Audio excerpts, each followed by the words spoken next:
Halo semuanya, berjumpa lagi bareng saya, tentunya masih sama bersama channel astronomi kesayangan kalian semua, Nasi Angkasa. Udah lama banget ya, saya nggak menyapa kalian. Gimana nih kabar kalian?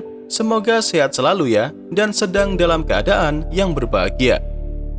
Pada kesempatan kali ini, saya akan membahas lagi nih mengenai hal menarik tentang astronomi. Dari thumbnail atau penjudul, kalian udah tahu kan pembahasannya, kalau apakah pesawat bisa terbang ke luar angkasa dan seberapa lama pesawat tersebut dapat sampai ke beberapa objek luar angkasa selain bumi. Oke nih, seperti biasanya, daripada kalian semua penasaran, mari kita bahas bersama.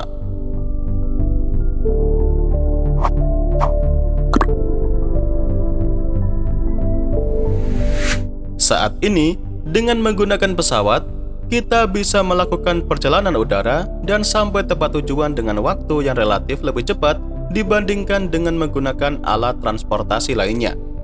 Tapi, meski sama-sama bisa terbang dan mencapai langit, untuk mencapai luar angkasa, pesawat penumpang biasa tidak dapat digunakan untuk terbang sampai mencapai luar angkasa.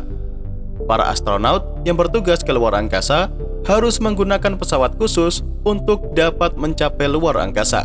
Misalnya, seperti dengan menggunakan roket atau zaman dulu menggunakan pesawat ulang-alik. Tapi mengapa pesawat biasa tidak dapat digunakan terbang ke luar angkasa? Pasti ada alasannya kan? Ya, tentu semua ada alasannya. Namun, tidak seperti cintaku kepadamu yang tak beralasan.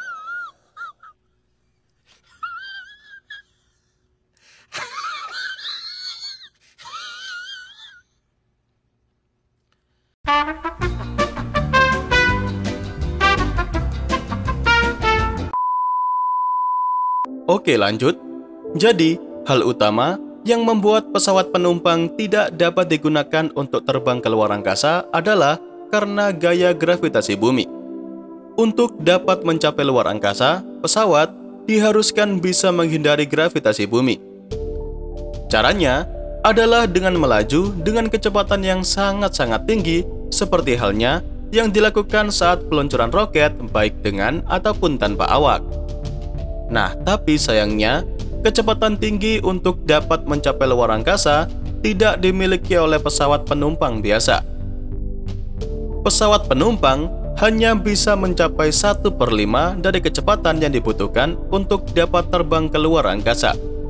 Pesawat atau roket harus melaju secepat lebih dari 40.000 km per jam untuk dapat mencapai luar angkasa. Namun sementara ini, pesawat penumpang biasa tercepat hanya memiliki kecepatan sekitar 8.000 km per jam saja. So, masih sangat jauh kan dengan kecepatan yang dibutuhkan untuk dapat mencapai luar angkasa.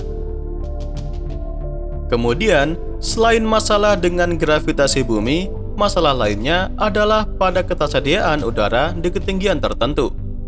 Nah, saat pesawat menempuh jarak yang semakin tinggi, maka hal ini akan membuat udara dan atmosfer menjadi semakin tipis juga. Udara dan atmosfer yang semakin tipis tentu akan membuat beberapa pengaruh kepada pesawat biasa. Seperti udara yang semakin tipis akan membuat molekul udara menjadi lebih sedikit juga, dan hal ini menyebabkan pesawat akan sulit untuk tetap berada di udara. Kemudian pengaruh selanjutnya adalah udara yang semakin tipis akan membuat bahan bakar di pesawat jadi lebih mudah terbakar dan bisa berakibat mesin pesawat jadi sulit menyala dan lebih cepat kehilangan dayanya. Kemudian faktor lain yang membuat pesawat penumpang biasa tidak dapat digunakan untuk mencapai luar angkasa adalah batas ketinggian yang bisa dicapai oleh pesawat biasa. Jadi ketika mengudara, pesawat penumpang hanya dapat mencapai ketinggian sekitar 12 km di atas langit. Sedangkan batas ketinggian yang bisa dikatakan luar angkasa itu adalah mencapai 112 km. Jadi sangat jauh ya perbandingannya dengan ketinggian yang bisa dicapai oleh pesawat penumpang biasa. Namun kenapa pesawat biasa ketinggiannya hanya dapat mencapai jarak tersebut? Oke, jadi pesawat biasa hanya mampu menempuh jarak ketinggian sekitar 12 km saja adalah karena pada ketinggian 30 km saja, oksigen yang tersedia juga sudah semakin menipis. Jadi dengan begitu, seluruh awak dan para penumpang pesawat harus menggunakan pakaian dan perlengkapan khusus agar dapat bertahan. Tapi itu semua tentu tidak termasuk dalam standarisasi pesawat penumpang biasa yang memang dibuat hanya untuk terbang dalam batas ketinggian tertentu. Nah, dari sini sudah paham kan mengapa pesawat penumpang biasa tidak dapat digunakan untuk terbang ke luar angkasa. Selanjutnya, kita akan berandai-andai, jikalau pesawat biasa terbang ke luar angkasa, maka seberapa lama pesawat tersebut akan sampai ke beberapa objek di lingkup tata surya kita. Oke, sebagai contoh pada pembahasan kali ini, kita akan memakai pesawat Airbus A380 yang tercatat sebagai pesawat komersil terbesar saat ini. Menurut situs resminya, pesawat super gede ini mampu mengangkat hingga 800 lebih penumpang dengan kecepatan rata-rata pesawat ini sekitar 903 km per jam.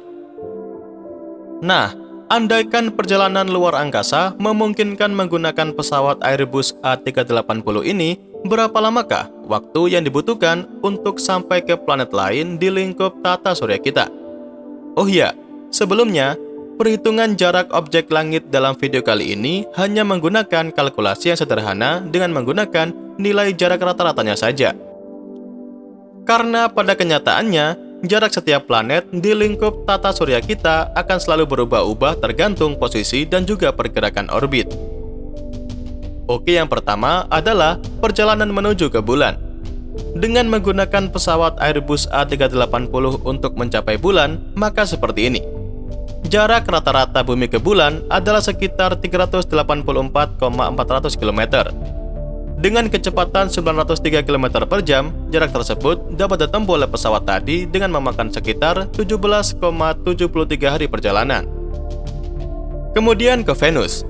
Jarak rata-rata bumi ke Venus adalah sekitar 40 juta kilometer. Dengan kecepatan 903 km per jam, maka pesawat Airbus A380 akan menempuh perjalanan selama 5 tahun untuk dapat mencapai planet Venus. Kemudian ke planet Merkurius. Jarak rata-rata bumi ke Merkurius adalah sekitar 77 juta kilometer. Jarak tersebut akan ditempuh oleh pesawat Airbus A380 selama sekitar 9,73 tahun. Berlanjut ke Matahari. Jarak rata-rata bumi ke Matahari adalah sekitar 150 juta kilometer atau 1 astronomical unit.